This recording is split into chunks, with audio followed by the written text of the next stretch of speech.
Hello everyone and welcome back to episode 9 of our Let's Learn series for Victoria 3, where we are playing as Portugal, a once great nation that has now fallen to becoming a minor power after, I guess, a civil war and the secession of Brazil.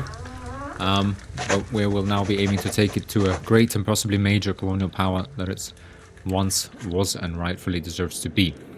To that end, we've made it to January 1st, 1842. Going over all kind of key mechanics and game loops in Victoria 3. And yeah, we can actually try and unpause at a slow speed. We've gone through a civil war. We have, right, since the start, just to recap, throughout landowners, put in Catholic Church and petty bourgeoisie in our government. When then we had a movement emerge to enact dedicated police force, which we have done. We had then a movement to enact homesteading, which we have done, although the landowners resisted that through revolution, taking over Beira. We had to defeat them in a military confrontation. Dragging in Great Britain on our side, with Prussia supporting our aristocrats, so we don't like them anymore, to be honest. But we did, together with the British, although we could have done it by ourselves as well, but together with the British, we managed to take over Beira, kick out the landowners who are now suffering. I mean, it was minus 100% political clout, but now it's minus 76%. So they're slowly recovering, but we have weakened them substantially and strengthened petty bourgeoisie and Catholic Church, mainly at their expense. We have mostly built up logging camps, I guess, right, as an industry. We built 2 levels of paper mills in Beira, who had 35,000 unemployed, but we've now managed to reduce that. We built, I think, 3 levels of logging camps here and a level of government administration. We also built an extra barracks during the war in our capital state, as well as a couple of logging camps in our capital state, and then we have an additional 2 scheduled to be built to, again, just keep feeding our economy with the much needed wood from our paper, glassworks, and mostly construction industries. Internationally, right, we are pursuing a policy of colonization of East Africa, trying to grab as much land here as we can. To that end, we started off with researching pharmaceuticals, and which will give us, an extra level of healthcare system, which is currently run by charity hospitals, reducing our mortality and increasing standard of living for the lower strata. And then we are going for quinine, which takes another 6 years. Now will give us +1 colonial affairs institution, which will give us +50% colonial growth by itself. But on top of that, it will remove the 90% penalty from malaria, which is very widespread, if not ubiquitous, in East Africa here, right? For example, there you go. There's malaria, minus 90% colony growth speed, and that is our strategy to try and hold our kind of Southeast Asian colonies for now. The Portuguese Sunda Islands, Macau, and Nova Goa here in India. Maintain an alliance with Great Britain, and while we build up our own colonial empire in East and a bit of a kind of West Africa here as well. We do have a couple, well, no, actually not a couple, one colony we have. There we are. So we're kind of building that up slowly. Now domestically, we actually have an event to resolve. We have infertile grounds here. Event in Extremadura, finding both the Portuguese public and supposed political allies unreceptive to his ideas, frustrated Abel Quiroz has decided to retire from the realm of politics, opting instead to spend the rest of his days penning embittered reflections on what could have been. We see he's an agitator. He will start a movement to enact no colonial affairs. Interest group landowners, glad. Politely inform his presence is unwanted in Portugal. Yep, he's exiled. Excellent. Landowners get minus interest group approval. Let him peddle his ideas in peace away from Lisbon. Retires from politics and settles domestically. No, landowners get +5%. No, we don't want that. The man just needs a little nudge to get him back in the game. No, politely inform him that his presence is unwanted in Portugal. We're going for a colonial empire here. There's no colonial affairs. It's just not on. Now, we've gone over, I think, pretty much all of the mechanics. Hopefully the game will go faster from here, guys. But there are still a few things that I wanted to go over as we kind of go through the game. Now, one of which I think, in fact, there's 2 things that are definitely on my mind. One is, I briefly mentioned at the end of last episode, is population growth we've talked about. But another source of kind of not necessarily population growth, but local population growth is migration from other states. right? So for example, right now, if we just look at Beira, we have net migration of minus 6.8 thousand. So despite the fact that there's 1.6 million people living here, they have a positive pop growth rate. So there's 16,000 pops added every year. And again, remember that whenever you look at these numbers, it's again a little bit, hang on, the whaling industry completed. Oh, interesting. So that was a journal entry. Okay, so let's just think about what happens. So let me just finish my thought here. So despite, when you look at these numbers, like 1.6 pops living here, you always have to differentiate and just kind of always think, like, is this total number of pops or is this the workforce, right? This is, and when it shows numbers like these, like 1.6 million, it's the pops living in Beira, right? But only 400,000 of these are in the workforce, roughly, right? Because roughly for much majority of pops, especially pops that actually do the jobs, unlike aristocrats, right? The workforce participation ratio is about 25%. And so, you know, when you see like pop growth, for example, you get 16,000 people. Now you need about 5,000 people per building to run it, to be fully employed. But pop growth of 16,000, that means pops, that's people, right? So only 4,000 of these will be in the workforce. So you effectively could add one building here every year, and you would have enough labor in your kind of labor market to fill that up, right? So just keep that in mind. Now, before we talk about migration, let's talk about what happened here. What happened here was that we've built enough, well, in fact, our private sector actually built enough whaling stations, which I didn't expect to be profitable at the beginning, but they've built 3 levels now. And they are very much profitable, doing really well. They're producing oil and meat. Meat was just pretty cheap, but oil, which is now at a reasonable price. Where did that come from? First of all, that came from the journal. And the journal kind of has some of these journal entries and kind of events. It has some decisions too, which I haven't kind of explored, if I'm really honest myself. For example, we have patronized romanticism, so we could achieve that. What is that? Romantic artistic movement advocates for the glorious past. Knights, castles, pirates, forbidden nature, and lost heroes. Its appealing nature must be swiftly spread. So any Portuguese building, we need a building that is an arts academy.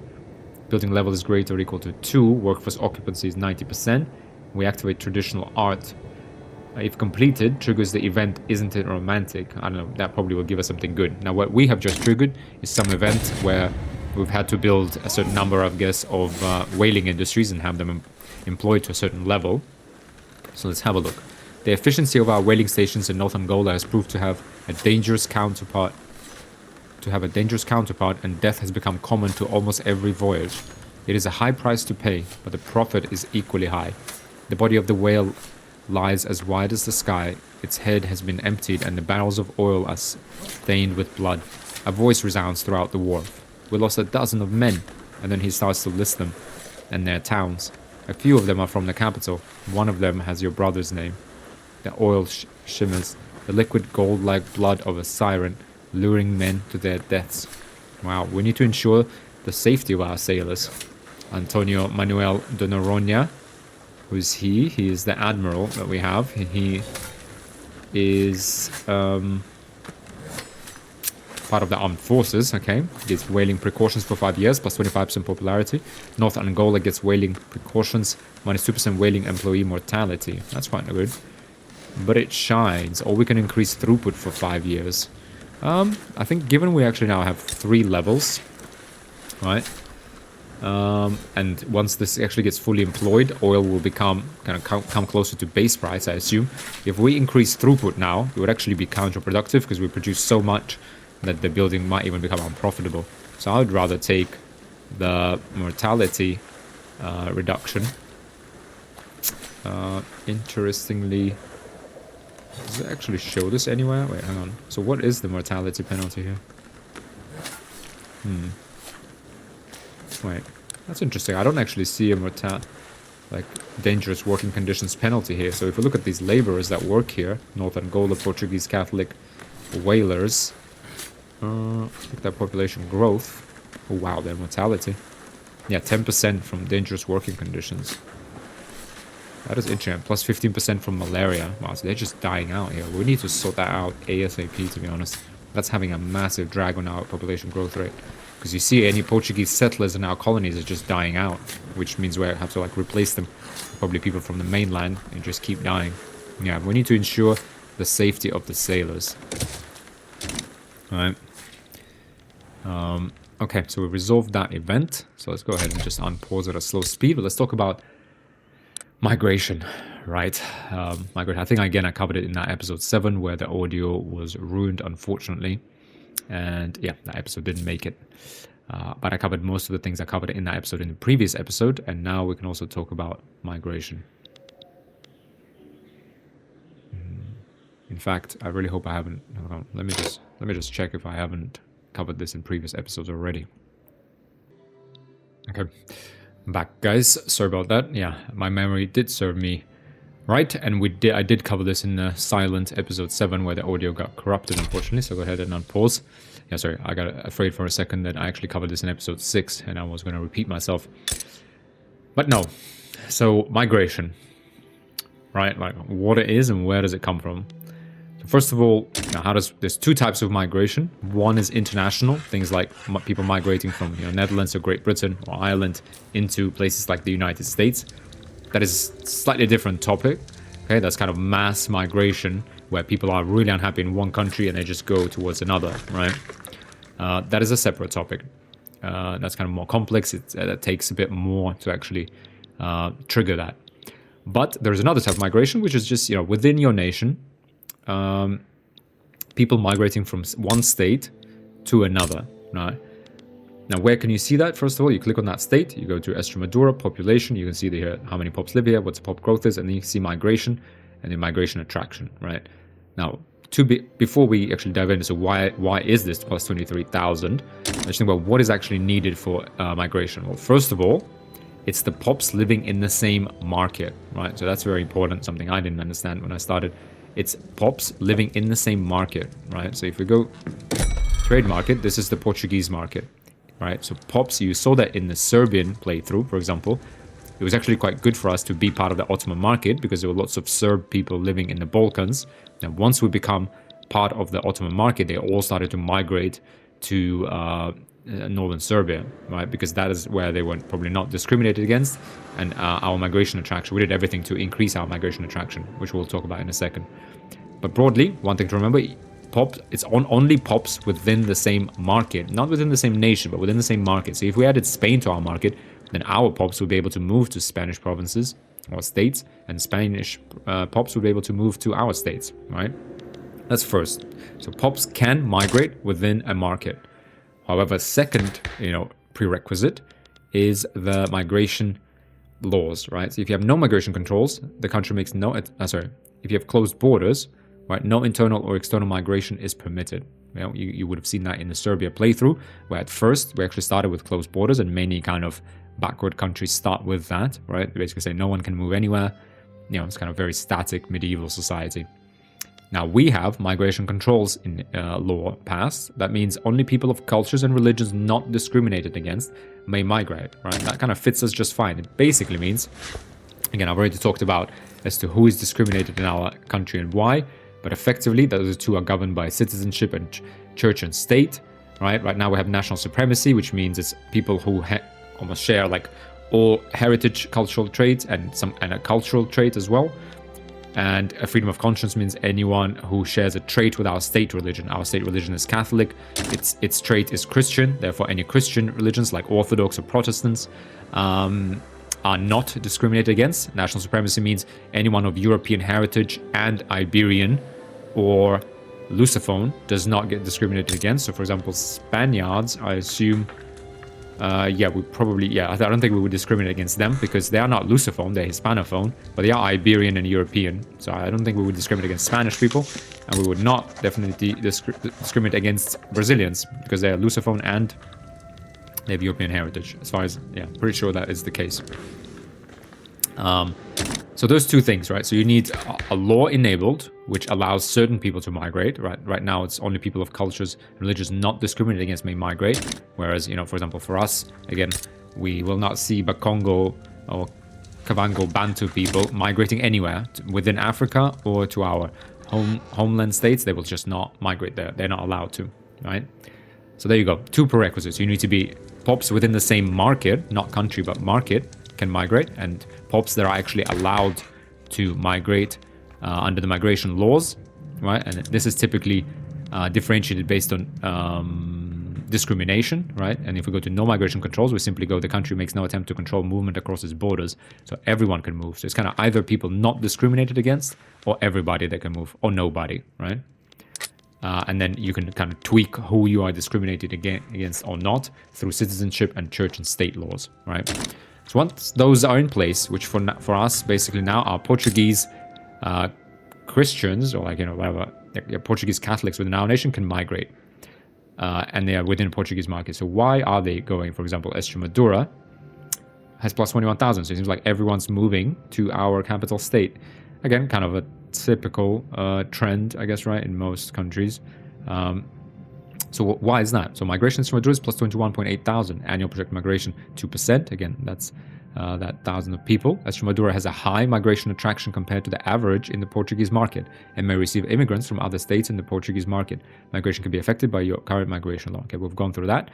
And it usefully kind of even tells you where other immigrants coming from. Extremadura received total of 421 immigrants from Portuguese Zambezia, Beira, Alentejo, Madeira, Cape Verde, Azores, Nova Goa, Portuguese Suna. Everyone is sending people to the capital. Right, but the main reason, as you can see from this tooltip, is because migration attraction is high, and more importantly, higher than average in the Portuguese market. Why is it so high, right? So we have this another tooltip here, it's 14.7. Well, why is that? Well, the main one is from an average standard of living in this state, right? The local standard of living. If you go to overview, you can see it here, right? So average standard of living is high, right? Oh, sorry, it's at 9.8 here. And then we have a trade center in Extremadura, which gives us plus 25% from trade center migration kind of bonus. So this now migration attraction is effectively 12.5 after this, right? Otherwise, it would be equal to the standard of living. And then we have plus 25% from intelligentsia propagandis trade, right? Intelligentsia is currently in love with us after we have passed homesteading and defeated the landowners, right? So we have plus 25% migration attraction. I mean, this would be more useful if, you know, we were part of the market with someone else and kind of managed to attract pops from them. But right now it's kind of, okay, it just makes it even more powerful that the states that do have high migration, people just move, kind of increases the movement within our nation, right? So that's where it comes from. It's really the standard of living, right? Which is obviously itself, you know, why is it 9.8 in Extremadura? Well, that's based on the buildings that are built. What kind of buildings and what the level of profitability for those buildings here is, right? If you look at Beira, you know, it's losing immigrants, or immigrants are moving, or people are moving away from Beira. Even though net-wise, we're actually increasing in population, as you can see here, because pop growth is 16,000, but 7.8 thousand have migrated. That's a year, again, remember, that's a year, right? Kind of always have to just, if some tooltip is confusing to you, just think about, like, is this number annual or is it weekly, right? Because the game typically actually works on a weekly basis, right? All of these numbers, the budget, works on a weekly, but sometimes, like, and it's, I don't know, in some ways confusing, in some ways it kind of makes sense, and there's no other way to do it, but sometimes Victoria 3 throws like an annual number at you, and you just like stand there like scratching your head, like, okay, how does this like all add up? So just have a think, is it an annual number or weekly number? So here, annual projection is 0.8, right? So 7,000 and a year, right? It's not too bad, right? If this was a week, you kind of think, okay, that's as my population just getting depleted, but no, it's not. So why are we getting minus 8,000? Well, it's because Beira has a medium migration attraction compared to the average 11.6 in the Portuguese market, and may send limited number of immigrants to other states within the Portuguese market. All right, migration can be affected. Sent a total of 154 to North Angola and Extremadura last week. So interesting. Even though it has, right, medium, seems like it's sending pops out of here, right?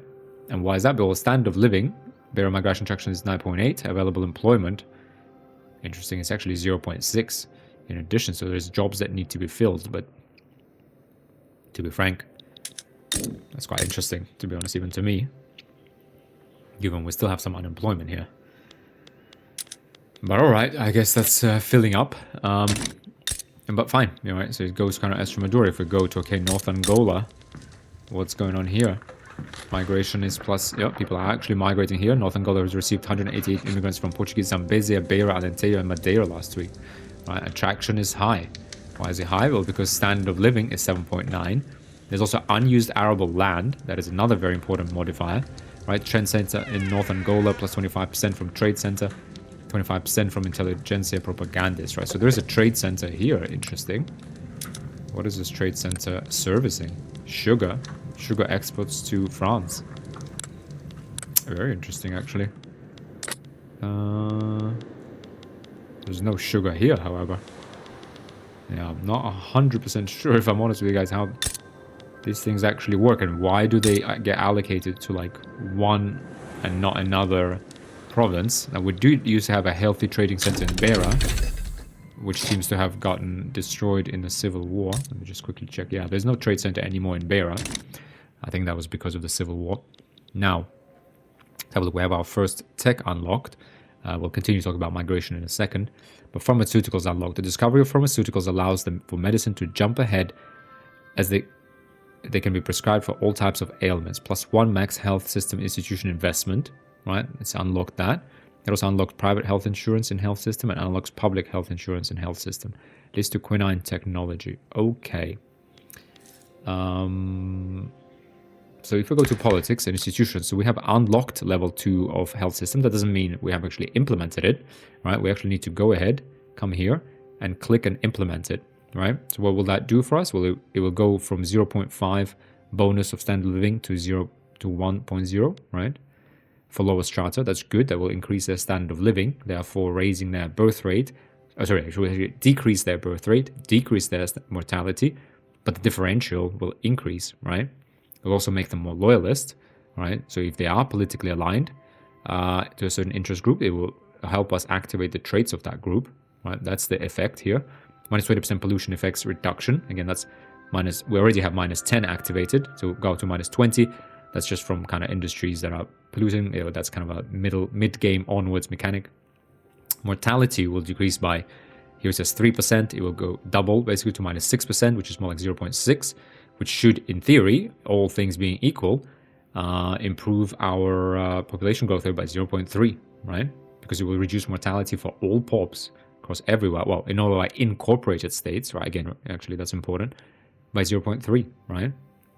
Which is mostly our Portuguese kind of core homeland provinces and the islands of Azores, Madeira, and Cape Verde that we are incorporating, right?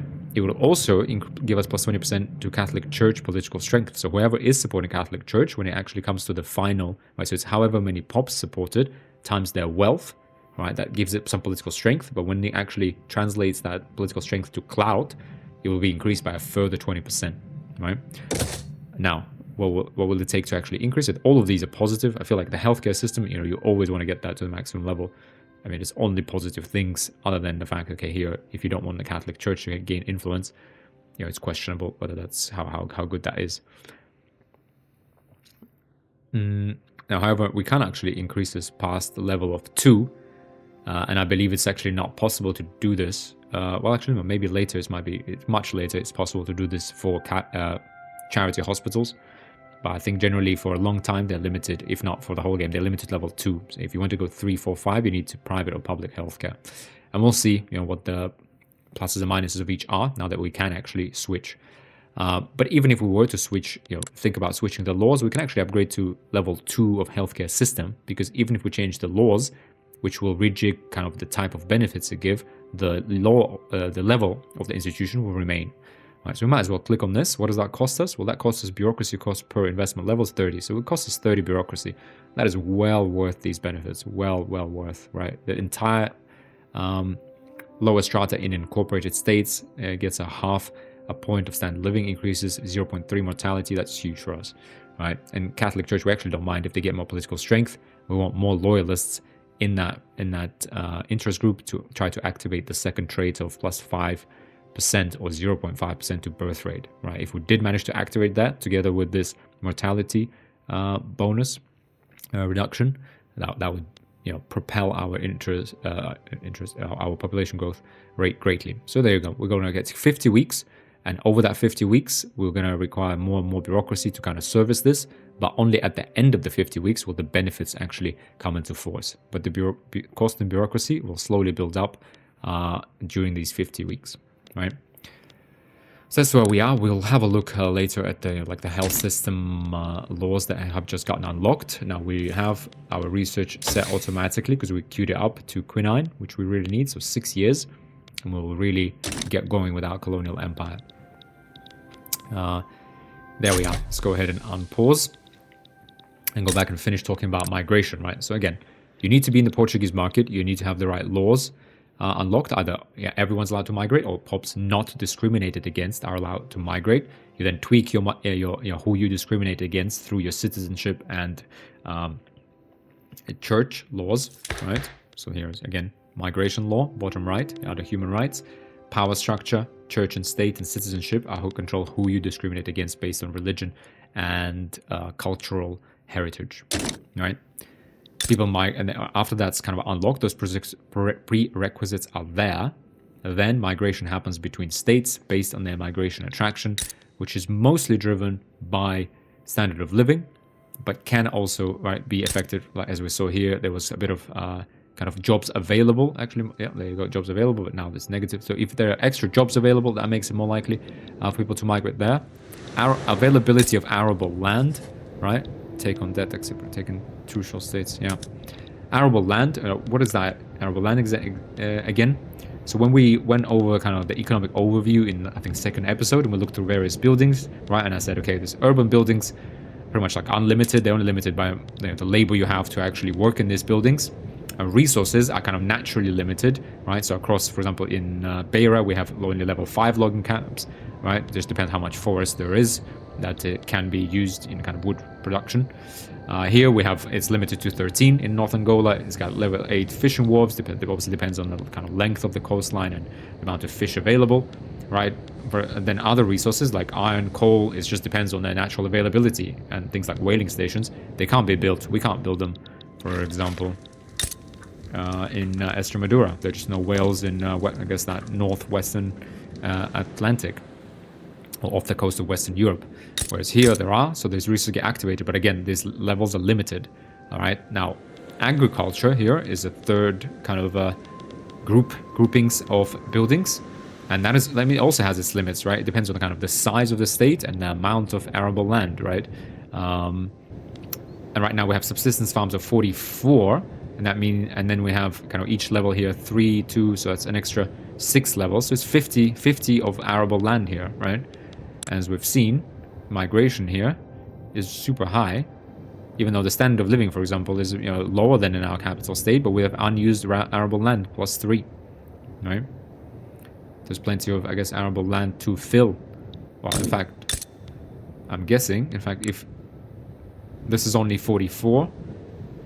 Subsistence one level subsistence farms are created for each unused arable land in the state, and North Dakota has 44 unused arable land. Yeah, so there's still plenty of kind of arable land here, and that's why you'll see countries like United States also attracting a lot of migration. So that's your migration across states, just so you understand how do people move around. Let's go ahead and speed up finally. I think maybe just take a pause from explaining mechanics and actually play the game. We have actually traced through what actually happened while we were talking. So yeah, so we built an extra construction sector, and that's nice. So we're now spending all of our national revenue, right? Actually have a tiny surplus. That's a perfect, to be honest, I'd say, position to be in. We have some gold reserves in case of a war or some, I don't know, if we need to build something quickly. So we definitely don't want to take on debt. We don't necessarily want the gold reserves to be like maximized, but I'd say being at about 30-50% for like a minor power is a good place to be. And then and after that, you kind of want to try to spend most of your national revenue on something. And here, okay, it fluctuates between a deficit and a small surplus. We are building a building ourselves. Private sector is building a building. Everything is well and good in our nation. Now, that's everything. Yeah, unemployment has been... Oh, we now have it like... Yeah, lots of unemployed in our capital state, and that is not good because all POPs here gain plus 25% political strength, so we do not want this. Yeah, we want these 2 logging camps built. That should employ all of these 10,000 people that are unemployed. So I guess it was a good choice. And I guess the reason we're getting unemployment here is because we're getting migration, because people think standard of living here is high. Wow, there's massive migration here, massive. But the issue, I guess, is that there aren't actually enough. There's not enough arable land for these guys to settle in a subsistence farm, because that's all been taken up. But there also aren't enough jobs. So hopefully these 2 logging camps will help with that. Well, let's take just do a check on our paper mills. Oof, unfortunately, these are actually unprofitable. Why is that? Because, yeah, we're kind of overbuilt. You see, like, overbuilt our paper. Now, there is nothing we can really do to increase demand for this paper in the short term, because we're already running filing cabinets in all of our government administrations. I hope. Now, one way to check that, if we go buildings, go development, right, you can actually click on these, right, and you can, this is kind of basically covers all of the government administrations. And if you click on this tooltip, right, so again, that's the buildings.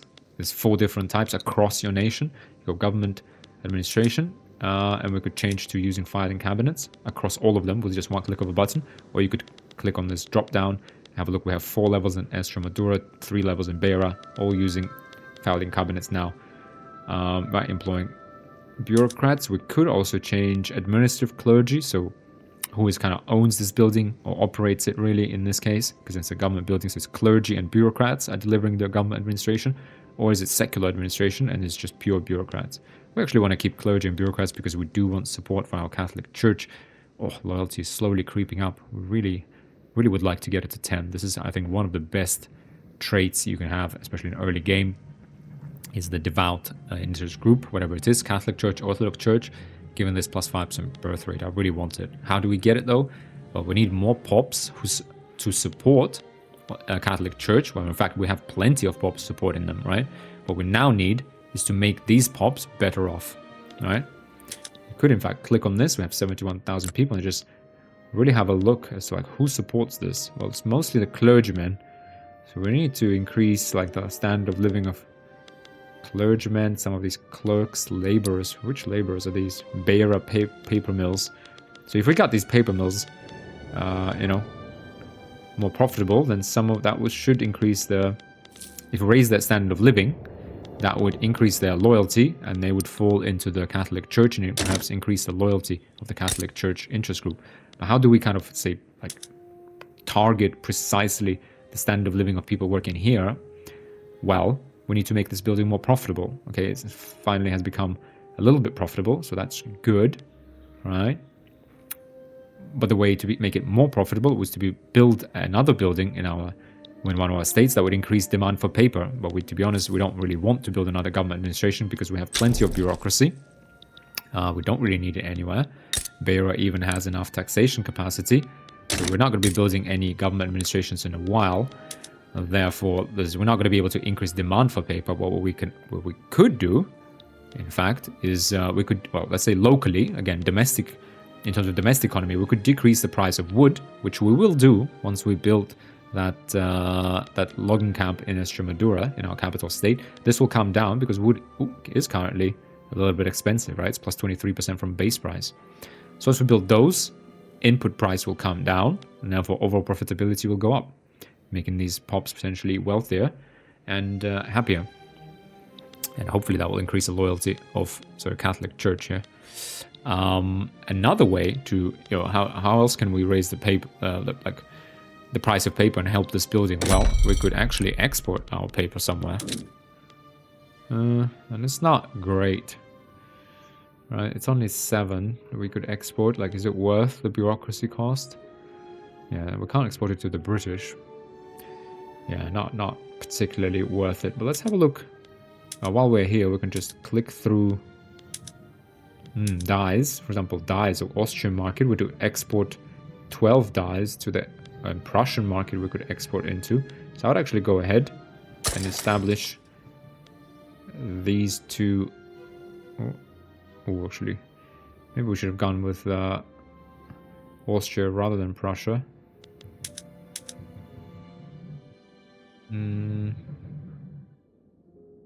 Oh, these are like huge, but yeah, maybe that's so 7 convoys.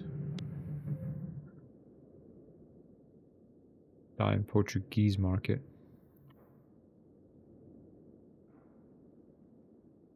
15 to 14. Turkey price and die in Austrian market 25 to 32. Interesting. Okay. Austrian market, yeah. So that's again, yeah, that's a big trade route is possible. So by creating these trade routes, okay, we spend out some of our bureaucracy and now some of our convoys, but we'll hopefully create a profitable trade route that raises the price of that good in our states, because it effectively says that, look, there's kind of local balance of buy and supply, buy orders and sell orders, but we now add extra buy orders, right, by exporting that good somewhere else. And also, we create a trade center that will service, see these, for example, dyes that we're already exporting to France, and this will create more shopkeepers for our nation, right? So we now have 11,000 shopkeepers that are employed in trade centers, which can be quite volatile, but that's fine. Let's go our fish, fruit. We could actually export a lot of our fruit to the British market and even the Qing market. So let's go with Britain. Let's go with King. Let's put these in. Like we have exporting to the British market doesn't cost us any bureaucracy at all. Exporting to the Qing does cost some bureaucracy, but that should be a big trade route. Yeah, I guess 7 amount. That's not really great. Iron. So we could actually export our iron somewhere, but we'll need it ourselves fairly soon. Our liquor, okay, it's not really great. Meat. We could export our meat to the Qing market. Let's go ahead and do that. It's worth spending some. That's amount of 18. Maybe that will grow with time. Or we want to maybe keep paper. Yeah, none of these are really big Austrian market. Yeah, not really sure. Porcelain. Sugar that we have. We could speak sugar to Austrian market. Let's go ahead and do that. That's a big trade route. Wood. Egyptian, American, Dutch. Yeah, I guess not much else.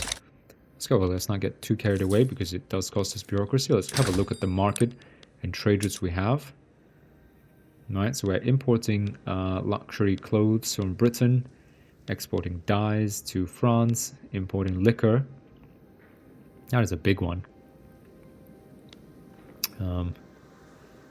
What else are we? We are importing wood from Britain, which we can go ahead and cancel since we now have enough wood within our market. Remember, we established that trade route at the start of the game. We don't want to maintain that anymore. We're also importing paper from Britain, so we don't want to do that anymore since we've built up a local paper industry. Also importing porcelain. Why are we doing that? Let's remove that since we have our own porcelain now. Small arms we still need. Man of wars, to be honest. In fact, we could also just remove because we do have a military shipyard. Clippers we're exporting, but it's not really profitable. Let's go and remove this trade route. Yeah, so that's it. We're mostly exporting. Okay, importing clothes from Great Britain. 100 clothes. So arguably it's better for us to just build our own clothes. We have cotton and textile mills here, as someone very astutely noted in the comments. That's possible, but let's have a look. We have built another level of logging camps, right, which is now almost fully employed. Okay, that brings down hopefully the price of wood a little bit. Yeah, but there's still potential for more. So it's good that we're building another level of logging camps. Now our private sector is building another level of glassworks, right? Because porcelain is suddenly expensive. That's because we're not importing it anymore, right? Because there was only 10 we were importing, but that's good. Let's just build this up ourselves. Right, and you can see here we can either prioritize glass production under these production methods, or we can use some dyes, produce less glass and more porcelain, which is what we want. We could actually now produce more glass with lead, which we don't have. Yeah, so this is actually not a bad idea. It will take 60 weeks, unfortunately, but not a bad idea. Now, in terms of, let's see, development construction, that's it. We actually don't have it. They also have building banana plantations in Allen Tail. We're building logging camps in Estuary. We have nothing else kind of scheduled, right? Now, but let's have a think. How do we propel our nation forward from here? Well, it would be nice to increase construction capacity even further, right? Because, okay, well, I mean, we are sort of hovering at pretty much our maximum level of government expenditures. However, if we go to our budget, right, our investment pool is still very healthy indeed. So I guess one way, right, one thing we could think about is switching our construction sectors to iron frame buildings. What would that require? That would require more tools, more iron, much more iron, right? We have 3 construction sectors in our economy. So it's 150 iron, much less wood, less fabric, but more tools and iron. Now, how much iron are we producing? Producing 20. We would need 150. So we kind of need another like 4 levels of this, right? And then we need a tooling. Well, how many tools would that need? Right, let's think about that. How many tools? It would need 4 tools per 20. So we would need plus 4 times 4, another 16 tools. Where do our tools actually come from? Do we even have a tooling workshop anywhere? Negative. We do not have a tooling workshop. What does a tooling workshop require? Well, will be a local. Yeah, it will take wood and it produces tools. So perhaps we'll then build a tooling workshop to actually supply tools to our iron mines. Right? Could that be the next leg of our growth? I do want to use this population in Alente because it goes away towards building banana plantations. I mean, why? Right, because of the citrus, I guess, because of the export trades we built. Okay, that trade in citrus became more profitable. But once we built that up, we employ people, hopefully grow our GDP, and then we can switch our construction to iron frame buildings. Hopefully boost. That will go, right, that will go, so 10 construction we have from base, right, and 2 we have from 2 from construction sector in Extremadura and 4 from Beira. So we have 6 plus 6 from construction buildings, right? So if we up these a level, well, to change the production vector to iron frame buildings, it will give us, so right now it gives plus 4, but this will give us plus 10, because effectively each level, so if we actually better demonstrate this by clicking on this for 1 level construction sector in Extremadura, if we go to iron frame buildings, we go from plus 2 construction to plus 5, so that's 3 extra, right? So that will give us 3 times 3, it gives plus 9, right? So this will have 9 extra. We'll go to 25 construction, right? So we'll produce more, and we'll have to spend more on iron and tools, right? And I think that's probably possible. But we'll need to think that through. Let's go through this event. Monument to the Queen. A statue of Queen Maria de Bragança was commissioned, and it has been suggested that it be displayed proudly in Beira. Okay, a monument is worthy of the Queen. Portugal gets statue of monument for 5 years, plus 3% prestige. 2% pops in Beira become more radical. Well, all pops, and there's 1.6 million people living there. So that's 2% of the 400,000 of workforce kind of people. Right? Or do we have, perhaps not everyone wishes to be reminded of the Queen. Yeah. Oop, sorry, while I was thinking, just takes away some... It's fine, we can, annoy landowners. I think that's fine. Now, we've had Napoleonic warfare unlock. Napoleon revolutionized warfare, emphasizing the importance of properly utilizing artillery. That unlocks mobile artillery for our army and unlocks lancers for our cavalry. Okay, that's nice. And empiricism has been unlocked, and epistemological philosophy deriving knowledge from empirical evidence, information gathered from experiences rather than cultural norms or religious beliefs. Very useful. What does that give us? Plus 10% influence, plus 0.5% wealth per education access. And plus 1 max education institution investment. Right, and we have screw frigate and banking being spread now, which is good. Banking especially, because that will increase our government revenues further. But now let's talk about this 0.5% per wealth education access. Like, well, what does that mean, right? Because that's probably the one that's confusing. I think we talked about institutions and their levels, and we talked about influence. So let's press OK. And while we're here, go back to this pop kind of menu tooltip. Let's talk about literacy. So we talk, what does literacy affect, right? It raises, if we can go here, right? So we have a literacy of 28%. This results in an innovation cap of 92. We're currently judging 50. So this is innovation used for directed research, right? For example, we're researching quinine that costs a certain number of innovation points, right? We are putting 50 points in there each week, right? When we fill like the requirement, we unlock quinine. Now we could build universities, which each produce, and at the start they produce 2 innovation per university. That will obviously put strain on our budget, right? But it would let us as long as we have high enough literacy, which we do, to actually direct more research. And right now we could build, for example, 21 universities, 21 level of universities, just like any industry. So we go to Extremadura, right? There's a university building here, right? We could build that. That gives us +2 innovation, right? And actually increases demand for paper. So yeah, so I mentioned I was struggling to think what else needed paper, but it's actually universities. I forgot about that. So we could do this. We could employ some, academics, clergymen, etc., buy them some paper and add innovation. And higher literacy lets us, build right now, for example, 21 unis. They would give us 42 innovation, and we would direct 92 research towards exactly what we wanted, to direct to. Right? But if we build, for example, 25 universities, right, and which would give us another 50 innovation, we'd go over this cap, right, which is cap provided by literacy, 50 from base and 42 from literacy. Then that 8 would overflow into our technology spread. So it wouldn't really increase the speed of our directed research. And directed research, things we actually click on ourselves, right? Like, go click, and we want quinine. We click on that, we queue it up, right? That is directed research. That is one effect of literacy. Second effect of literacy is additionally our current literacy rates provides us with a technology spread of 20.7 to 62 worth of innovation each week.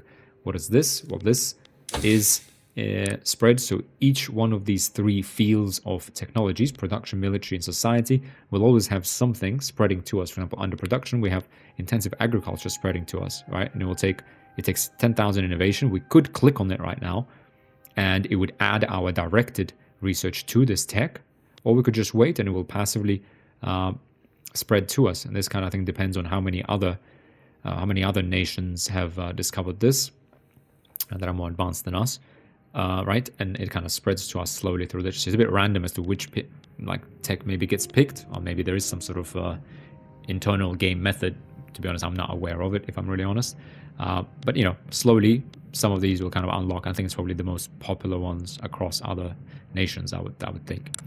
In terms of military, we currently have screw frigates spreading again, and society-wise, we're researching quinine ourselves. And perhaps that means nothing is spreading to us, because here our kind of research is, no, it's not true. Yeah, we do still have something spreading. We have banking spreading to us. We just saw that pop up, right? So we always have one tech among each one of these as spreading. I think, and I'm actually not sure what happens if we are, ahead of everyone else in the world. Will we have anything spreading? I'm guessing not. That would be logical, right? If we are truly ahead, we have everything researched, and we're the first one to research a certain tech, and we have all other techs, then there shouldn't really be anything spreading to us because no one else in the world has discovered that yet. So that's literacy, right? So it's a big effect on innovation. Now, I also talked about literacy affecting the minimum expected standard of living, and it decreases birth rate, right? So we talked about that. But where does literacy actually come from? Well, it comes from, looking at peasants, the literacy here, right? It comes from education access. Where does education, and it will slowly gravitate towards education access. So you saw we just had empiricism unlocked, and it had that tooltip of 0.5% per wealth education access. So now this has been raised to 26. We'll talk about how in a second. And therefore the literacy of this pop is, it doesn't jump there immediately, but over a little bit of time, right, the literacy rate goes up to the education level, to the education access level. It can also go down, right? I think this is when pops of maybe higher literacy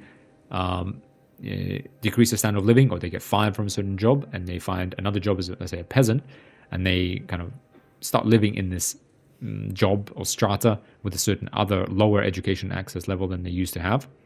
And their literacy kind of goes down slowly, right? So now where does education access actually comes from? So you'll see here in the tooltip, we have plus 10% religious schools per level education. So we have one level of religious schools as an education institution. That gives all pops in our, whoever you click on, well, in fact, those in incorporated states, importantly, right? Because if you click on these Marathi in Nova Goa, that's an unincorporated state, right? And what does it mean? It means our government institutions, we don't serve government services to these pops, neither through institutions nor generally, right? That's why they don't take up bureaucracy, either from general population or from institutions, right? So they don't get that 10%. again, something to think about when we incorporate. We're going to suddenly provide education to these guys, right? They're going to get smarter. Their birth rate will come down. Their minimum expected standard of living will come up, which is right now, their minimum expected is 3, starving. Right? Pretty easy to keep these guys happy. Right, so again, something to think about. By going back, right, so our education system always provides some universal education access.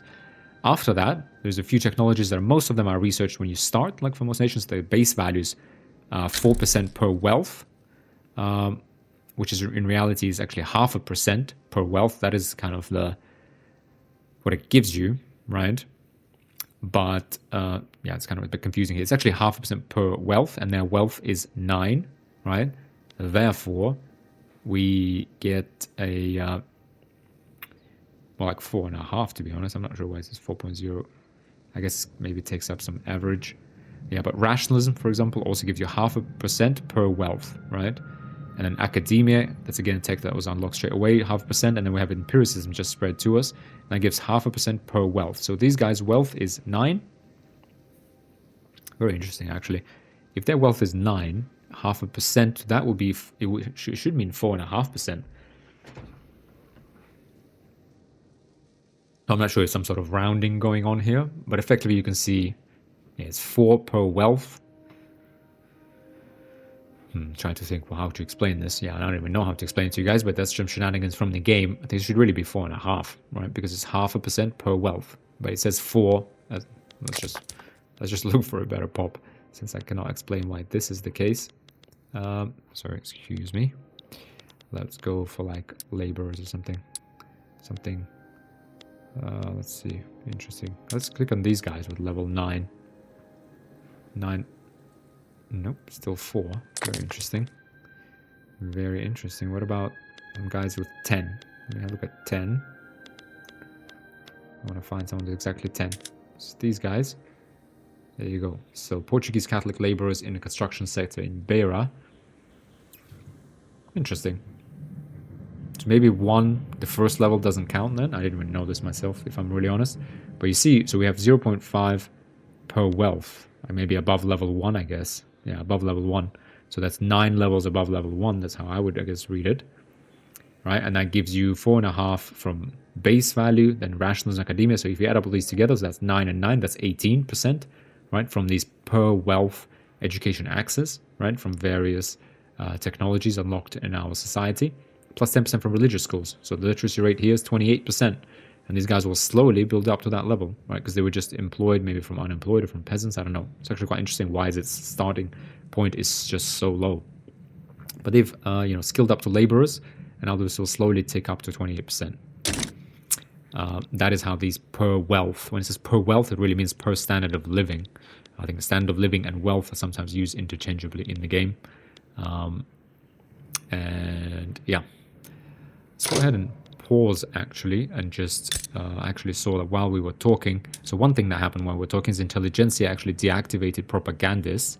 That's because the loyalty has fallen. And why is that the case? Again, we've gone over this quite a number of times already.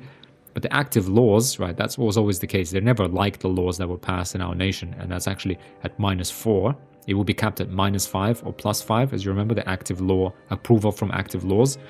But what was happening is that they really endorsed the law changes. They endorsed the law change to dedicated police force, I believe, which actually never settled here. So it's not, I think they just endorsed the change, but they don't actually ultimately give us any benefit for it once it's actually up and running.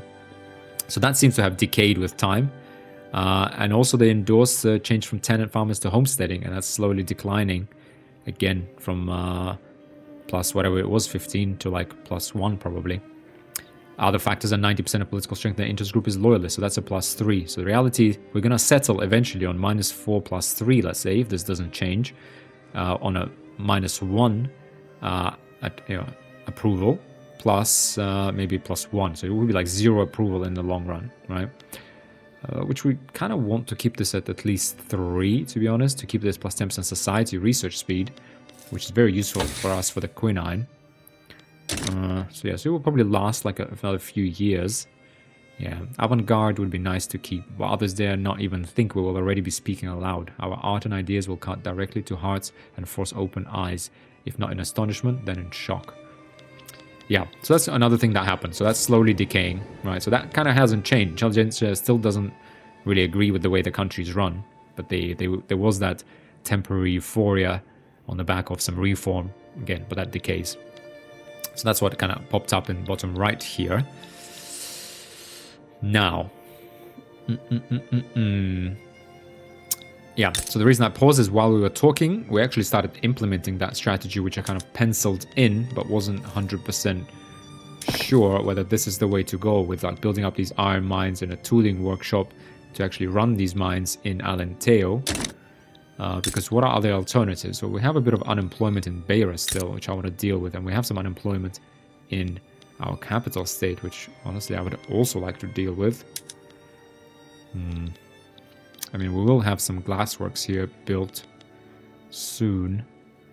Yeah, I mean, one way to solve this would be to build a tooling workshop here. But I do want a local tooling workshop to actually serve these iron mines and make them more profitable. I guess an alternative would be to save the kind of the labor pool in Alentejo, and instead build a tools workshop in Extremadura, thereby, you know, adding some jobs in the capital state, some good jobs, because tooling workshops will always be needed throughout the game, and decreasing this unemployment further. But that's fine, I guess. Yeah, I guess we will go on with this, because there's nothing else to really for us to build. We are importing a lot of our textiles, and we could actually build up our own textile industry. But I feel before we do that, I would actually like to, yeah, I think we go ahead and build up our iron mines and then coal mines, try to get that iron industry going so we can actually switch to iron frame buildings. And we'll find a way to support that through government revenues. We'll find the money, and we'll have to think, do we just raise taxes and tax our peasantry while we still have it? All right, and yes, that will give, again, these malices, but maybe it's worth it, right? That gives us another 4.7 thousand, or do we perhaps try and switch to per capita taxation and start taxing our entire population 0.7, right? That gives us another 8,000. So we kind of do this. It will obviously lower the standard of living for all of our pops, most especially lower strata. So something to think about, making them more radical, losing this support here.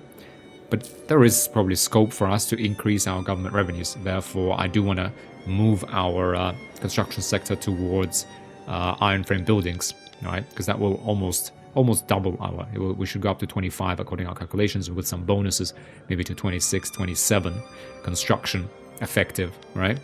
And that will hopefully let us actually utilize this investment pool we're building up now, because there's no point for this money to just lie around here. But we've come up on the hour again, guys. Time flies when you enjoy yourself. So yeah, hopefully I think we've gone over pretty much all of the key mechanics now. So we actually start to get moving, and just to see how our nation develops. We're already at least 10 years into the game almost. So yeah, so we have unpaused a little bit before, but yeah, hopefully the pace of the game will pick up. Again, let me know down in the comments if there's anything else you want me to go over with, or anything was unclear, or you have a different view. Always love to hear from you guys. And yeah, thanks a lot for watching. I'll see you in the next episode. Bye.